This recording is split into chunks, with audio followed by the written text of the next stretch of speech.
नमस्कार. आज 23 फेब्रुवारी 2025 वार आहे रविवार. इंडियन एक्सप्रेस वृत्तपत्र विश्लेषणमध्ये आपलं स्वागत आहे. याच वृत्तपत्रामध्ये आपण 22 फेब्रुवारी आणि 23 फेब्रुवारी या दोन्ही दिवशीचं वृत्तपत्र कव्हर करणार आहोत बेसिकली. ओके, कालचा व्हिडिओ पाहिला तर तुम्हाला मिळणार नाही, त्यामुळे काळजी करू नका, निश्चिंत राहा. प्रत्येक बातमी मी घेण्याचा प्रयत्न करतच आहे. ओके, व जर कालचं न्यूजपेपर म्हणजे एका दिवशीचं जर न्यूजपेपर सुटलेलं असेल तर निश्चिंत राहा, दुसऱ्या दिवशी आपण त्या न्यूजपेपरला कव्हर करणार आहोत. यापूर्वीही मी तुम्हाला तशा पद्धतीने सजेस्ट केलेलं आहे. ओके, तरी या व्यतिरिक्त काही सजेशन असतील तर नक्की सांगू शकता. त्यानंतर आजच्या बातमीपत्राला आपण सुरुवात करूयात. ओके, तर पहा, पहिली बातमी आहे, IB replies to house panel, government examines if new law is required for digital platform. Samay Raina आणि रणवीर अलाहाबादिया यांचं जे प्रकरण आहे त्याबद्दल ही न्यूज आलेली आहे व याच्यापूर्वी आपण जास्त डीपली ही न्यूज कव्हर केली नव्हती. मग त्या न्यूजला आपण आज योग्य पद्धतीने कव्हर करण्याचा प्रयत्न करणार आहोत. आता डिजिटल प्लॅटफॉर्म रूल्स किंवा डिजिटल प्लॅटफॉर्म एक बिल येणार होतं, डिजिटल ब्रॉडकास्टिंग बिल.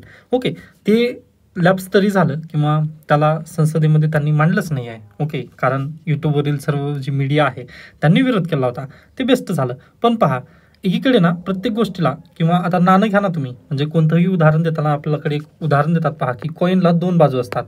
एकीकडे पॉझिटिव्ह असतं म्हणजे हेड अँड टेल, अगदी त्या पद्धतीने एकीकडे पॉझिटिव्ह तर दोन्ही पॉझिटिव्हच झालं व दुसरीकडे निगेटिव्ह असं. ओके, म्हणजे पहा, पॉझिटिव्ह आणि निगेटिव्ह दोन्ही साईड असतात. अगदी तसंच आहे पहा, डिजिटल ब्रॉडकास्टिंग बिल जर त्यांनी मांडलं असतं तर त्याचा परिणाम कोणावरती होणार होता पहा, जे माझ्यासारखे छोटे छोटे युट्यूबर्स वगैरे आहेत ना, त्याच्यावरती नक्की त्याचा परिणाम होणार होता.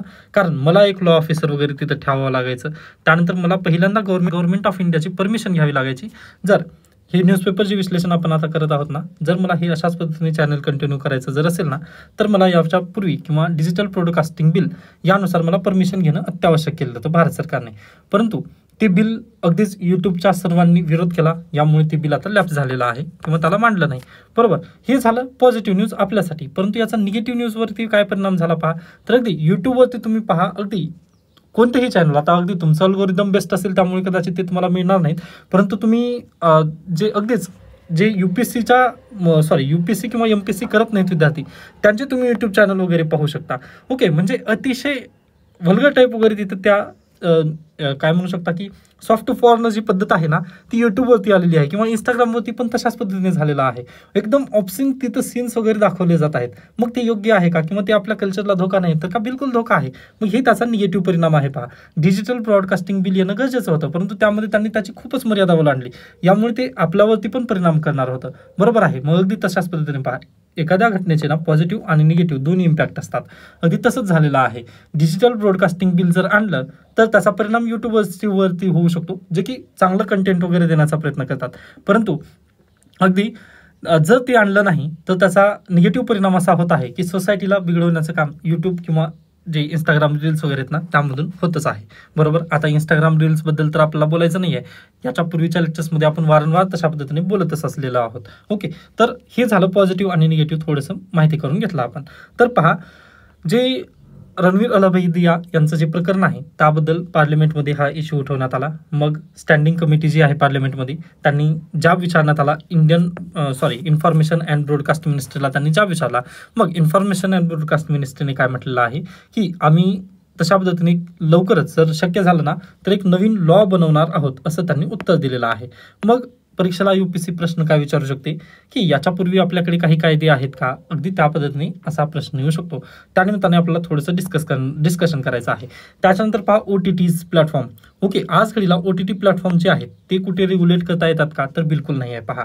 त्यामुळे अगदी तुम्ही पहा, जी लँग्वेज आहे, ओके, गालीगलोचची जी भाषा आहे ती OTT प्लॅटफॉर्मवरती सर्रास यूज केली गेलेली आहे. बरोबर, तुम्ही पाहू शकता. म्हणजे अगदी असं नाही आहे की तुम्ही म्हणजे त्याच्यापासून माहितीच नाही आहे तुम्हाला काही गोष्टी. ओके, तर तुम्ही अगदी अमेझॉन प्राईम घ्या, त्यानंतर अगदी नेटफ्लिक्स घ्या किंवा अन्य कोणतं एखादी प्लॅटफॉर्म घ्या, त्या OTTवरती तुम्ही अगदी गालीगलोच याच्याशिवाय कदाचित मूवीजच आता बनत नाही आहेत. नाहीतर पूर्वीचे तुम्ही मूवीज पाहावं, आताच्या मूवीजमध्ये हे डिफरन्स झालेला आहे की आता त्याला रेग्युलेटर कोणी नाही आहे. हां, रेग्युलेटर करण्यात आलेलं आहे पहा, जे नवीन बिल मांडण्यात आलं ना 2023 मध्ये, त्यानुसार करण्यात आलेलं आहे रेग्युलेट, परंतु त्यांची भाषेबद्दल त्यांना रेग्युलेट करण्यात आलेलं आहे का, तर बिलकुल नाही आहे. ओके, म्हणजे अगदी तिथे काही, आता अगदी तुम्ही यूट्यूबवरती जर म्हटलं तर तिथं बीपचा साऊंड येईल, परंतु अमेझॉन प्लॅटफॉर्म किंवा नेटफ्लिक्स यावरती तिथं तशा पद्धतीने काहीही बीप वगैरे देण्यात येत नाही. का देण्यात येत नाही तर त्यांना कोणी आजपर्यंत रेग्युलेट करत नाही आहे. मग यामुळेच IB मिनिस्ट्रीने काय म्हटलं आहे की आम्ही लवकरात लवकर जर शक्य झालं ना तर एक बिल बनवू, डिजिटल प्लॅटफॉर्मसाठी एक बिल बनवणार आहोत किंवा एक लॉ नव्याने तयार करण्याचा प्रयत्न केला जाईल असं त्यांनी म्हटलं आहे. मग हेच UPSCसाठी गरजेचं आहे. पहा मग आता याला आपण पूर्वी थोडंसं जाण्याचा प्रयत्न करूयात की याच्या पूर्वी असे प्रयत्न झाले होते का आपल्या भारत देशामध्ये जेणेकरून रेग्युलेट करण्याचा प्रयत्न केला जाईल. तर पहा आपल्या भारतीय संविधानामध्ये फंडामेंटल राईट्स आहेत. बरोबर, फंडामेंटल राईट्समधील एक अभिव्यक्ती स्वातंत्र्य आहे. सर्वांना माहितीच असेल अभिव्यक्ती स्वातंत्र्य कलम कितवा आहे? आर्टिकल 19. बरोबर, आर्टिकल 19 नुसार तुम्हाला बोलण्याचा फिरण्याचा सर्वांचा म्हणजे अभिव्यक्त किंवा स्वातंत्र्याचा अधिकार जो आहे ना तो बेसिकली आर्टिकल 19 अंतर्गत आहे. आता मी जे तुम्हाला समोर काही लेक्चर्समध्ये वगैरे तुम्हाला थोडंसं संभाषण करण्याचा प्रयत्न करतोय तो आर्टिकल 19च आहे माझा, तो मी युटिलाइज करत आहे. बरोबर, मग ती तशाच पद्धतीने पहा आपल्याकडे भाषण स्वातंत्र्य आहे. बरोबर, मग हे भाषण स्वातंत्र्याला पण काही एक्सेप्शन्स आहेत. बरोबर आहे, मग तरी देखील हे सर्व काही ठीक आहे, इथपर्यंत मान्य आहे. बरोबर, मग पहा आता याच्या पुढे गेल्यानंतर पहा डॉक्टर बाबासाहेब आंबेडकर यांचं जर व्हिजन तुम्हाला सांगायचं जर म्हटलं ना तर आर्टिकल 19 मधील कलम पहिलं वाचू शकता तुम्ही. त्यामध्ये त्यांनी काय शब्द दिलेला आहे? Any other platform. Any other हा शब्द देण्यात आलेला आहे. तुम्हाला तुमचे विचार व्यक्त करण्याचं स्वातंत्र्य आहे. 1947 किंवा 1950ला आपलं जेव्हा संविधान बनत होतं ना त्यावेळेस आपल्याला स्वातंत्र्य कोणत्या बाबतीत देण्यात आलं होतं? प्रिंट मीडिया, त्यानंतर भाषण स्वातंत्र्य, त्यानंतर सर्वात शेवटी त्यांनी एक शब्द दिला होता एनी अदर प्लॅटफॉर्म असं म्हणत त्यांनी कन्क्लूड केलं होतं. पहा 19A कलम. ओके, म्हणजेच काय तुम्हाला प्रत्येक मत व्यक्त करण्याचं स्वातंत्र्य आपला आर्टिकल 19ने दिलेला आहे. आता पहा 1950ला सोशल मीडिया नव्हतं किंवा डिजिटल प्लॅटफॉर्म नव्हते, परंतु डॉक्टर बाबासाहेब आंबेडकरनी त्यांचं व्हिजन ठेवून पहा एनी अदर प्लॅटफॉर्म हा शब्द टाकला व त्यांनी कोणत्याही पद्धतीमध्ये तुम्ही तुमचे विचार व्यक्त करू शकता असं आपला बेसिकली स्वातंत्र्य देण्यात आलं कलम 19 अंतर्गत. भारताचं कॉन्स्टिट्यूशन आहे ना ती व्हिजनरी डॉक्युमेंट आहे. हे आपण कशा पद्धतीने सिद्ध करतो तर अगदीच पहा ज्यावेळेस सोशल मीडिया नव्हता ना त्यावेळेस पण त्यांनी ते शब्द टाकले होते की एनी अदर प्लॅटफॉर्म. त्यामुळे आपला आज घडीला जे काही आपण व्यक्त होत आहे, मी तुमच्यासमोर जे काही संभाषण करत आहे ते आपला आर्टिकल 19 अंतर्गत देण्यात आलं आहे व डॉक्टर बाबासाहेब आंबेडकरांची ती देण आहे. ओके, हे तुम्ही समजून घ्याल की आपलं संविधान कशा पद्धतीने व्हिजनरी डॉक्युमेंट. बरोबर, आता इथपर्यंत पण हा पॉईंट क्लिअर झालेला असेल. त्याच्यानंतर पहा मग अगदीच पहा 1984ला सरकार बदललं, राजीव गांधी यांचं सरकार आलं व राजीव गांधी यांचं सरकार आल्यानंतर त्यांनी काय केले पहा म्हटले आपल्याला भारतामध्ये काय करायचंय कम्प्युटर किंवा तंत्रज्ञानाची क्रांती आणायचं आहे. बरोबर, मग यासाठी त्यांनी 1984 पासून पहा आपला देश थोडासा ना वैज्ञानिक दृष्टिकोनाच्या पावलावर जाण्याचा प्रयत्न करत होता. आता अगदी जवाहरलाल नेहरू यांच्यापासूनच होता, परंतु अगदी राजीव गांधी यांनी थोडंसं त्याला पाऊल पुढे नेण्याचा प्रयत्न केला. बरोबर, मग त्यावेळेस आपल्याकडे आपल्या देशामध्ये पण यायला लागले पहा कम्प्युटर्स. बरोबर, मग कम्प्युटर्स आल्यानंतर अगदीच फेसबुक पण आलं. फेसबुक आल्यानंतर भारत सरकारला एक चिंता वाटली. मग त्यांनी काय केले पहा 2000 मध्ये एक कायदा केला, IT ॲक्ट म्हणून कायदा केला. कधीचा आहे? 2000चा आहे. प्लीज या IT ॲक्टला तुम्ही लक्षात ठेवायचं आहे. ओके, मी इथं दिलेलं पण आहे. मग IT ॲक्ट आला 2000 मध्ये.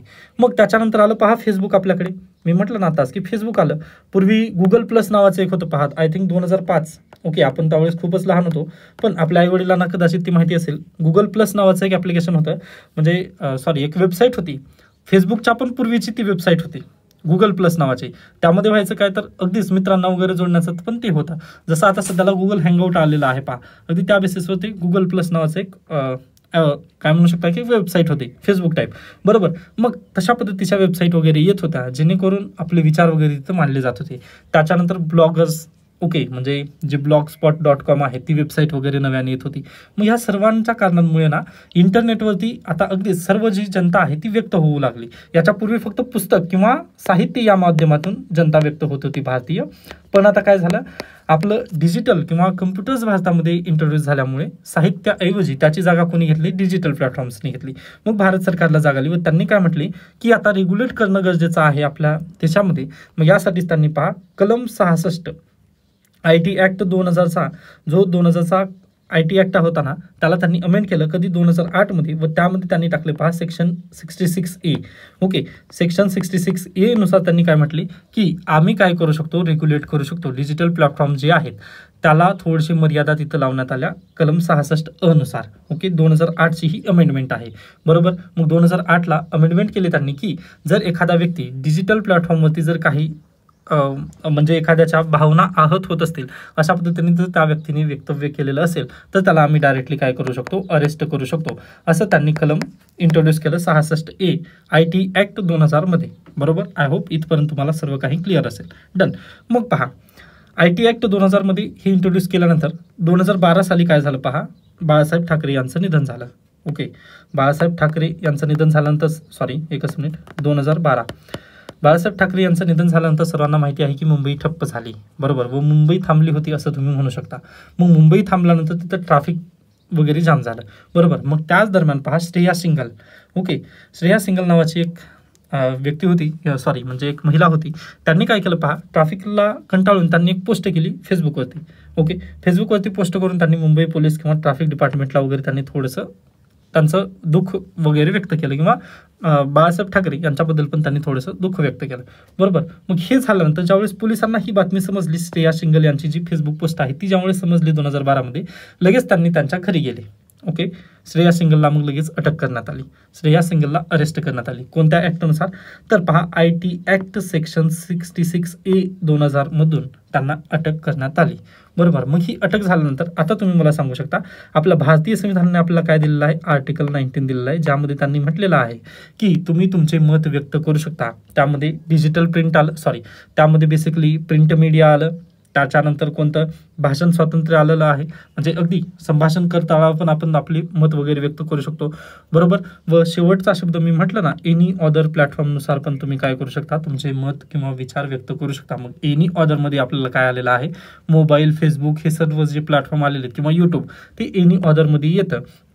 मग याच बेसिसवर सुप्रीम कोर्टामध्ये 2015 साली ना अनकॉन्स्टिट्युशनल डिक्लेअर झालं. पहा, जे 66A हे जे कलम इंट्रोड्यूस करण्यात आलं होतं किंवा जी अमेंडमेंट करण्यात आली होती 2008 मध्ये, ती अनकॉन्स्टिट्युशनल डिक्लेअर करण्यात आली. तरी देखील पहा, आज तागयात आता अगदी हा जो टॉपिक मी शिकवतोय ना तुम्हाला, हा अगदी मी 2-3 वर्षापूर्वी शिकवलेला आहे. बरोबर. मग त्या दरम्यान पण पहा, सुप्रीम कोर्टाच्या नजरेसमोर काय आलं की 66A हा हे जे कलम होतं ना IT ॲक्टमधलं, हे तर आपण अनकॉन्स्टिट्युशनल डिक्लेअर केलेलं आहे. तरी देखील बहुतांश केसेसमध्ये ना तुम्हाला हेच केस सापडते किंवा हेच सेक्शन तिथं FIR मध्ये रजिस्टर केलेलं बेसिकली दिसत होतं.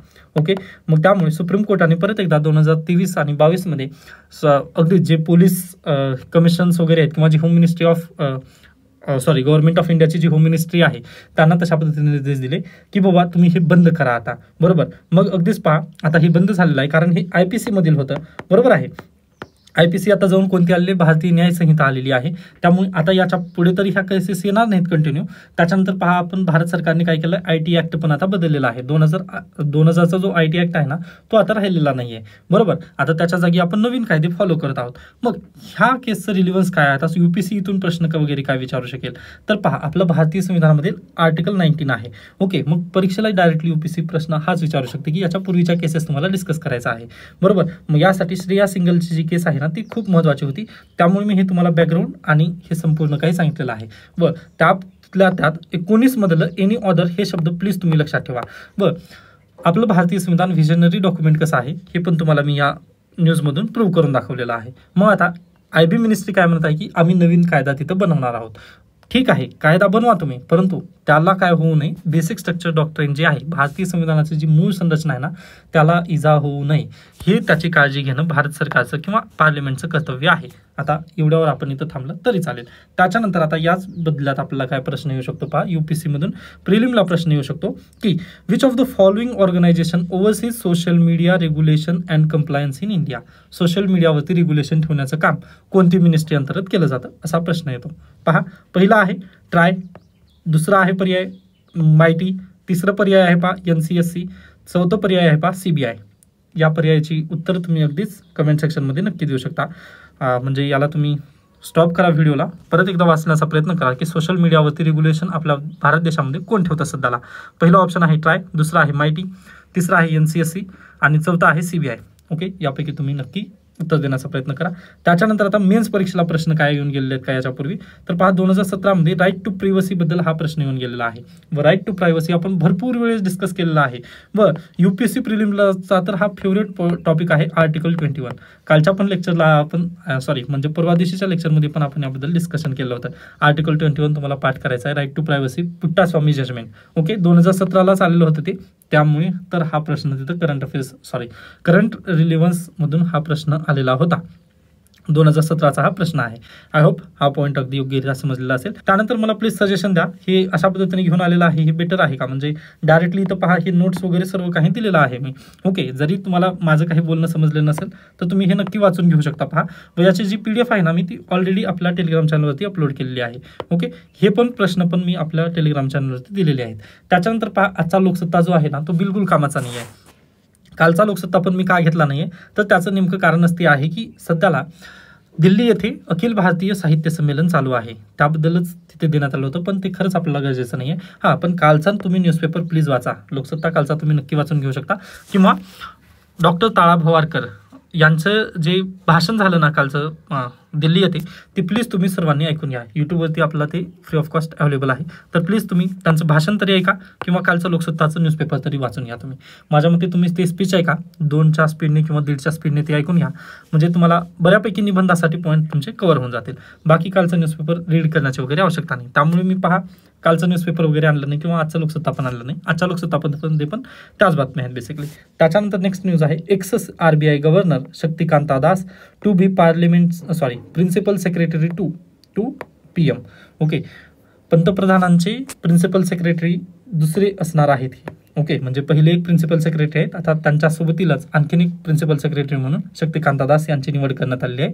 व शक्तिकांता दास हे काय आहेत? IAS आहेत, म्हणजे रिटायर्ड IAS आहेत. ते 1980च्या बॅचचे अधिकारी आहेत.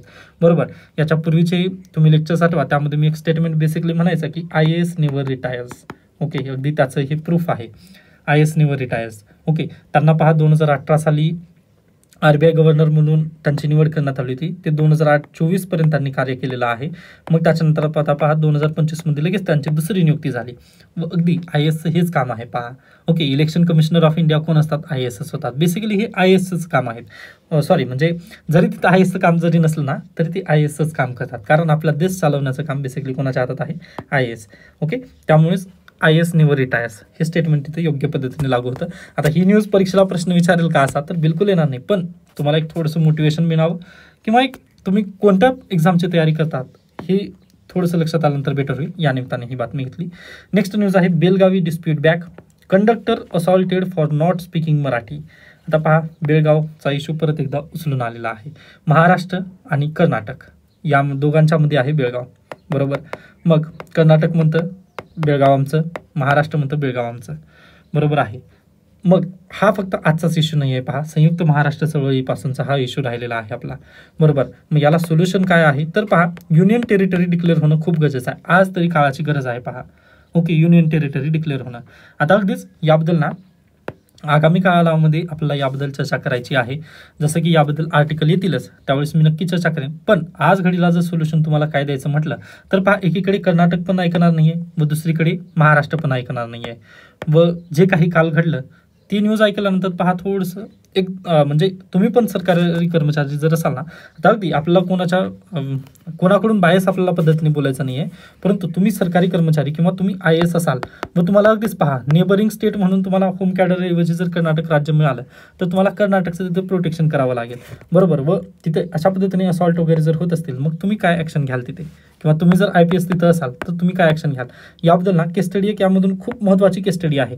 कारण पहा, जे कंडक्टर आहेत आणि ड्रायव्हर आहेत त्यांना काल मारहाण झाली व त्यांच्यावरती पहा पॉक्सो कायद्यानंतर अंतर्गत पण गुन्हा दाखल झालेला आहे. व पहा, बेंगलुरू हायकोर्टाचाच आदेश आहे की पॉस्को जे कायद्यामधील जी एज लिमिट आहे ना त्याला थोडंसं मॉडिफाय करणं काळाची गरज आहे असं त्यांनी म्हटलं आहे. आता मी सर्व काही ही इश्यू आजच सांगणार नाही आहे, आगामी लेक्चरमध्ये आपल्याला हे डिस्कस करायचं आहे. पण तुम्हाला लक्षात असावं या निमित्ताने मी सांगितलं की पॉस्कोची पण गुन्हा त्यांच्यावरती नोंद झालेला आहे. व तुम्ही IAS असाल किंवा IPS असाल तर तुम्ही कशा पद्धतीने ॲक्शन घेणं गरजेचं आहे तिथे. ओके, हे खूप मॅटर करतं. यासाठीच मी तिथं सोल्युशन सांगितलं. पहा की युनियन टेरिटरी जर केलं ना तर हा जो वाद आहे तो थोडासा आपल्याला टाळता येतो. अन्यथा म्हणजे एकाला जास्त आपण देऊन दुसऱ्याला कमी देणं हे अगदी चुकीचं आहे. त्यामुळे सर्वांना इक्वल करणं गरजेचं. या निमित्ताने युनियन टेरिटरी झालं तर कदाचित हा वाद थोडासा शांत होण्याचा प्रयत्न केला जाऊ शकतो. ओके, त्याच्यानंतर आपण पुढे जाऊयात. आगामी लेक्चर्समध्ये आपण याचे सोल्युशन वगैरे पाहणारच आहोत. त्यामुळे निश्चित राहा, फक्त रेग्युलर राहण्याचा तुम्ही प्रयत्न करा. ओके, पुढे चला. त्याच्यानंतर नेक्स्ट न्यूज आहे पहा, Mumbai record drop in number of Marathi school despite government promoting language. पहा, एकीकडे आपल्या मराठी भाषेला अभिजात भाषेचा दर्जा मिळाला. ओके, आता अभिजात भाषेचा दर्जासोबत मराठीसोबत आणखीन कोणत्या कोणत्या भाषांना अभिजात भाषेचा दर्जा मिळाला हे कमेंट सेक्शनमध्ये मला तुम्ही नक्की सांगू शकता. बरोबर आहे. त्याच्यानंतर पहिली अभिजात भाषेचा दर्जा मिळवणारी भाषा कोणती होती याचं पण तुम्ही उत्तर देण्याचा प्रयत्न करा.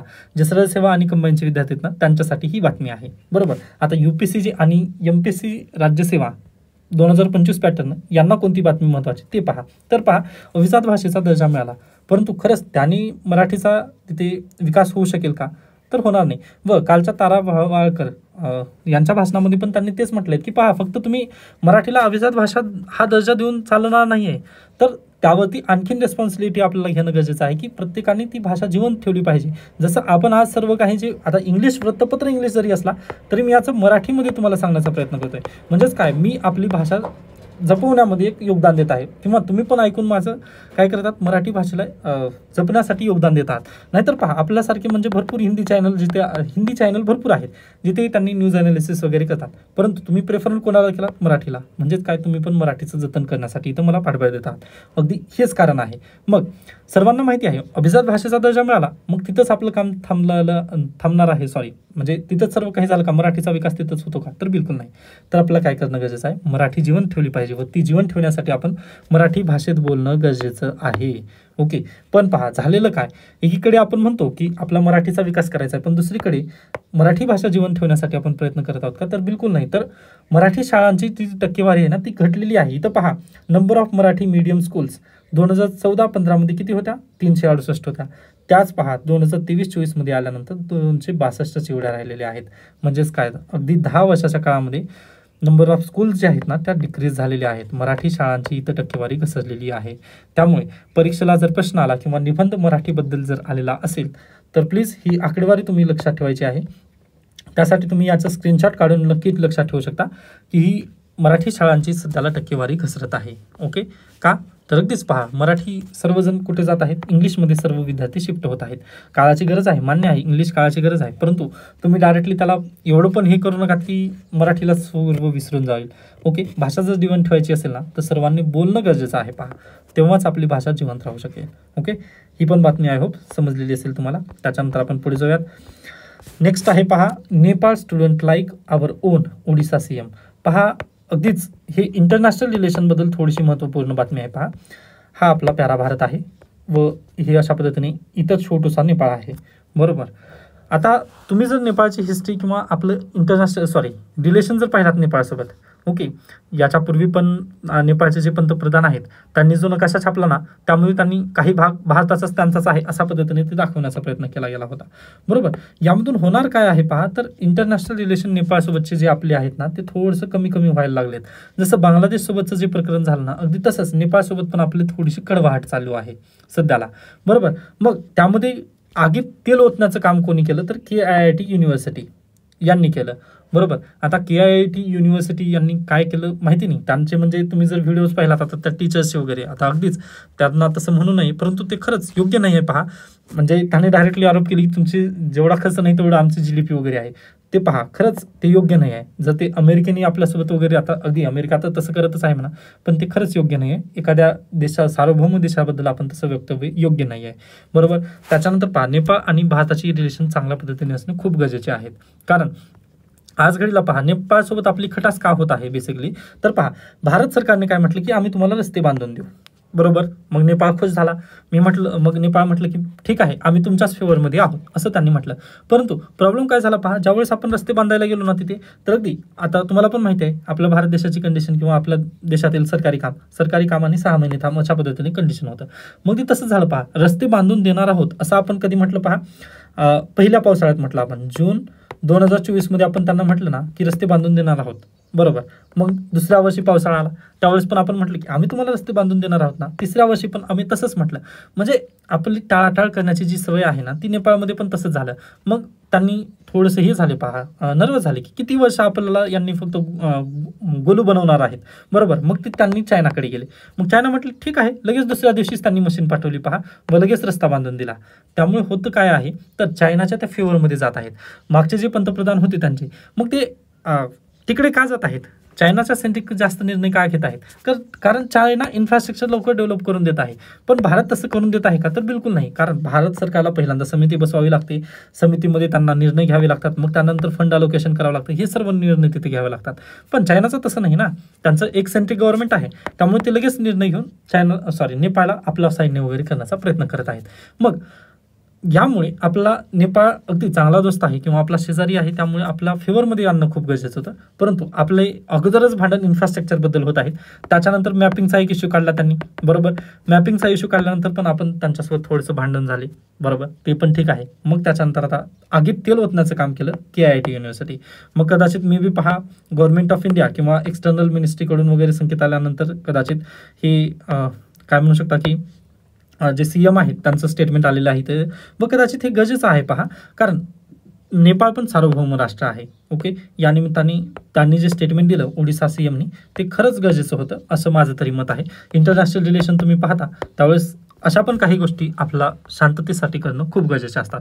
आता इथं अगदीच आपण त्यावरती टीकास्त्र वगैरे करायची गरज नाही, किंवा तुमच्या भावना तिथं तशा पद्धतीने तुम्ही प्लीज कमी करा, कारण आपला इंटरनॅशनल रिलेशनमध्ये डिप्लोमॅटिकलीच तुम्हाला निर्णय घेणं गरजेचे असतात आणि अपेक्षित पण असतात तिथे. ओके, त्याच्यानंतर नेक्स्ट न्यूज आहे पहा, government withdraws draft advocate bill after BCI flags protest. पहा, नव्याने भारत सरकार जे आहे ना, ते एक बिल आणणार होतं ॲडव्होकेट संदर्भात. बार काउन्सिल ऑफ असोसिएशनने पण त्याला विरोध केलेला आहे. बार काउन्सिल ऑफ इंडियाने त्याला विरोध दर्शवला की त्यांनी तो बिल वापस घेतला आहे. आता ह्या बिलमध्ये बेसिकली काय होतं, तर ॲडव्होकेट, आता हा आपला प्यारा भारत, मग ॲडव्होकेट सध्याला पहा, जर एखादा क्रिमिनल वगैरे आला तर त्याला त्यांनी काय करतात, वॉकआउट वगैरे करतात की आम्ही त्याची केस वगैरे लढणार नाही, अशा पद्धतीने म्हणतात.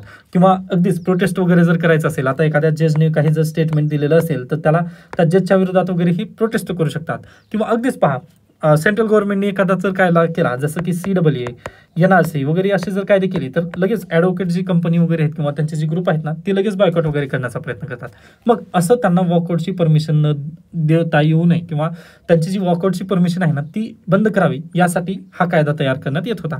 पण लगेच बार काउन्सिल ऑफ इंडियाने त्याला नको म्हटलेलं आहे. यासोबतच आणखीन एक जर म्हटला तुम्ही, आता सध्याला बार काउन्सिल ऑफ इंडियाचे अध्यक्ष कोण आहेत, कपिल सिब्बल. मग गव्हर्नमेंट ऑफ इंडियाचं प्रपोजल काय होतं पहा, या कायद्यानुसार ॲडव्होकेट बिलनुसार, तर कपिल सिब्बल यांच्या मदतीला आणखी 2 आम्ही तिथे सदस्य देऊयात, म्हणजे 3 जणांचं पॅनल असेल बार काउन्सिल ऑफ इंडिया, असं त्यांनी म्हटले होते. मग यामुळे काय होईल पहा, जसं इलेक्शन कमिशनची पॉवर कमी करण्यात आली ना, अगदी तसंच बार काउन्सिल ऑफ इंडियाची पॉवर कमी केली जाऊ शकते, अशी भीती ॲडव्होकेट्सला होती. त्यामुळे त्यांनी लगेच त्याला विरोध केला या बिलला, की लगेच आता गव्हर्नमेंट ऑफ इंडियाने पण पहा हे बिल जे आहे ना ते विथड्रॉल केलेलं आहे. मग त्यांनी म्हटलेत की आता सजेशन मागवलोय आम्ही, या सजेशननुसार आम्ही नव्याने बिल मांडू, असं त्यांनी म्हटलंय. ठीक आहे, आताच आपल्याला यामध्ये डीपली जाण्याची गरज नाही, जेवढं महत्त्वाचं होतं ते मी सांगण्याचा प्रयत्न केला. नेक्स्ट न्यूज आहे, युरोपियन युनियनच्या ज्या चीफ आहेत ना, त्या आपल्या 27 कमिशनरसोबत भारताच्या व्हिजिटवर येणार आहेत 27 आणि 28 फेब्रुवारी दरम्यान. मग भारतामध्ये आल्यानंतर पहा, त्यांनी आर्टिफिशियल इंटेलिजन्सबद्दल पण त्यांच्यासोबत ॲग्रीमेंट होणार आहे, व ते कदाचित काळाची गरज आहे पहा. कारण USA सोबत जर तुम्ही पाहिलात तर डोनाल्ड ट्रम्प सध्याला म्हणजे एका वेगळ्याच धंदरीत वगैरे आहेत. मग त्याऐवजी जर आपण युरोपियन युनियनसोबत जर गेलो तर ते कदाचित बेस्टच आहे आपल्यासाठी. ओके, व नुकतंच पंतप्रधान नरेंद्र मोदी पण जाऊन आलेले आहेत फ्रेंच किंवा पॅरिस येथील आर्टिफिशियल परिषदेला. मग त्यासाठी ही न्यूज बेस्टच आहे असं म्हणूयात. आत्ताच पहा, बायलॅटरलबद्दल ज्यांनी जास्त चर्चा केली नाही किंवा कोणते ॲग्रीमेंट होतील याबद्दल आपल्याला माहिती नाही आहे. मग एकदा येऊ द्यात, बायलॅटरल ॲग्रीमेंट होऊ द्यात, मग आपण याबद्दल नक्की डिस्कशन करूयात. नेक्स्ट न्यूज आहे पहा, Senegal to merger of union railway budget artificial use, parliament book record of the shift. म्हणजे पार्लिमेंट किंवा जी भारताची संसद आहे ना, त्यामध्ये नव्याने काय काय चेंजेस करण्यात आलेले आहेत याबद्दलचा हा आर्टिकल आलेला आहे, व याचं मी उत्तर इथं दिलेलं आहे पहा. प्लीज हे जसंच्या तसं तुम्ही कॉपी पेस्ट करून ठेवा तुमच्या नोटबुकमध्ये. ओके, की सध्याला आपल्या पार्लिमेंटमध्ये काय काय चेंजेस करण्यात आले आहेत. ओके, तर प्लीज मागच्या 10 वर्षातील जे महत्त्वाचे चेंजेस आहेत ना मी इथं दिलेले आहेत. पहिला चेंज आहे पहा सेनेगलचं, दुसरं चेंज आहे डिजिटल ट्रान्सफॉर्मेशन, तिसरं आहे इंटिग्रेटेड बजेट म्हणजे रेल्वे बजेट आणि आपलं जनरल बजेट दोन्ही एकत्र करण्यात आलेलं, चौथं आहे टेक्नॉलॉजिकल इंटिग्रेशन. हे 4 तुम्ही पॉईंट लक्षात ठेवा, व यावरूनच तुम्ही तुमचं उत्तर फ्रेम करू शकता की पार्लिमेंटमध्ये पण आपला चेंजेस झालेले आहेत व हे काळाची गरज आहे म्हणून. ओके, आय होप हा पण पॉईंट तुम्हाला नक्की समजेल. प्लीज आपली टेलिग्राम चॅनलवरून ही PDF तुम्ही डाउनलोड करून घेऊ शकता. त्याच्यानंतर नेक्स्ट आहे ॲब्सोल्यूट सर्कस, ऑपोजिशन स्लॅम्स मन government as minister run non existing department. आता ही तर म्हणजे खूपच अल्ट्रा प्रो मॅक्स अशा पद्धतीची न्यूज आहे. पंजाब गव्हर्नमेंट तुम्ही माहिती असेल, भगवंत मान हे त्यांचे चीफ मिनिस्टर. मग त्यांनी ना एक व्यक्तीला डिपार्टमेंट दिलेला आहे, पण ते डिपार्टमेंट एक्झिस्टच करत नाही आहे पहा. म्हणजे त्या डिपार्टमेंटचं काहीच नाही आहे, ग्राउंडवरती ते डिपार्टमेंट काहीच काम करत नाही, पण त्या व्यक्तीला त्यांनी सर्व सुविधा वगैरे तिथे दिलेल्या आहेत व तब्बल 20 महिने झालं हे काम चालू आहे. म्हणजे अगदी गव्हर्नमेंटमध्ये त्याचे जे लूपहोल्स आहेत हे तुम्हाला या न्यूजमधून नक्की समजून येतील. डन. नेक्स्ट आहे as a man animal conflict rises Priyanka writes to CM Pinarayi. Okay, आता मॅन आणि वाईल्ड लाईफ जे कन्फ्लिक्ट आहे याबद्दलची जी बातमी आहे ती परवा दिवशीच्या न्यूजपेपरमध्ये आपण चांगली कव्हर केली होती व त्यामध्ये सोल्युशन मी दिलेलं होतं. त्यामुळे ज्या विद्यार्थ्यांनी पाहिलं नाही, परवा दिवशीचं तुम्ही न्यूजपेपर पाहून घ्या. त्यामध्ये मी CCTV किंवा आर्टिफिशियल इंटेलिजन्सबद्दल थोडंसं चर्चा केली होती. तर प्लीज परवा दिवशीच्या न्यूजपेपरमधून ही बातमी तुम्ही कव्हर करून घ्या. फक्त ती महाराष्ट्रासंदर्भातली होती. ही बातमी आहे पहा वायनाड संदर्भात. ओके, म्हणजे प्रियंका गांधी वायनाड कॉन्स्टिट्युशन्सीमधून आहेत, त्याबद्दल त्यांनी बातमी लिहिली आहे. स्किप करा. नेक्स्ट न्यूज आहे पहा. आता अगदी भारतासंदर्भात म्हटलं जातं ना की जातीवाद वगैरे इथं जास्त आहे, अगदी तसंच पहा तुम्ही डेव्हलप्ड कंट्री म्हणता अमेरिकेला, मग तिथं पण आहे ना रेसिझम. ओके, म्हणजे तिथे काळे आणि गोरे अशा पद्धतीने तिथं वाद आहे. त्याबद्दल पहा डोनाल्ड ट्रम्प यांनी 5 जणांना तिथं हाकलून दिलेलं आहे किंवा त्यांचे जे मिलिटरी ऑफिशियल्स आहेत त्यामधून त्यांना बाहेर काढलं. का? तर अगदी काळे गोरे किंवा कृष्णवंशीय श्वेतवर्णीय जो शब्द आहे तो श्वेतवर्णीय अशा पद्धतीने तिथं जो रोज चालू होता किंवा जो त्यामध्ये जो झगडा होता त्याबद्दल त्यांना बाहेर काढलेला आहे. ओके, आता अगदीच हे आपल्यासाठी गरजेचं नाही, परंतु तुम्हाला माहिती असावं या निमित्ताने मी ही बातमी घेतलेली आहे. बाकी लोकसत्तामध्ये पण ही बातमी आलेली आहे, पण खरंच आपल्यासाठी गरजेचं नाही आहे पहा, व किंवा एखाद्या देशाची निगेटिव्हिटीबद्दल आपला प्रश्न विचारलाच नाही UPSC, त्यामुळे मी ही बातमी स्किप करतोय. ओके, त्याच्यानंतर इकॉनॉमीमध्ये पण काही आवश्यकतेची बातमी नाही आहे, स्पोर्ट्स न्यूज. तर अशा पद्धतीने आजचं इंडियन एक्सप्रेस इथं संपतं. बाकी लोकसत्तामध्ये तर काही कामाच्या बातम्याच नव्हत्या व आज संडे असल्या कारणाने तिथे जास्त बातम्या नाही आहेत. हां, एक लोकसत्ता जर तुम्ही पाहिलात ना तर त्यामध्ये शेवटचं एक आर्टिकल आलेलं आहे पहा, कुंभमेळ्यामधील जे पोल्युशन आहे त्याबद्दल. ओके, त्यानंतर आणखीन एक आर्टिकल आलेलं आहे, आय थिंक तारा भवाळकर यांच्याबद्दलच आर्टिकल आलेलं आहे. शक्य झालं ना तर कालचं आणि आजचं न्यूजपेपर तुम्ही स्वतःहून वाचून घेऊ शकता, त्यामध्ये जास्त डीपली जाण्याची आवश्यकता नाही, पण निबंधासाठी ते टॉपिक आहेत महत्त्वाचे, तुम्ही नक्कीच पाहून घेऊ शकता. ओके, पण कालचा संस्कृतीबद्दलचा एक टॉपिक आलेला होता लोकसत्तामध्ये, तो प्लीज वाचून घेतला तर बेटरच असेल. ओके, त्यानंतर काही शंका काही सजेशन असतील तर सांगू शकता. धन्यवाद.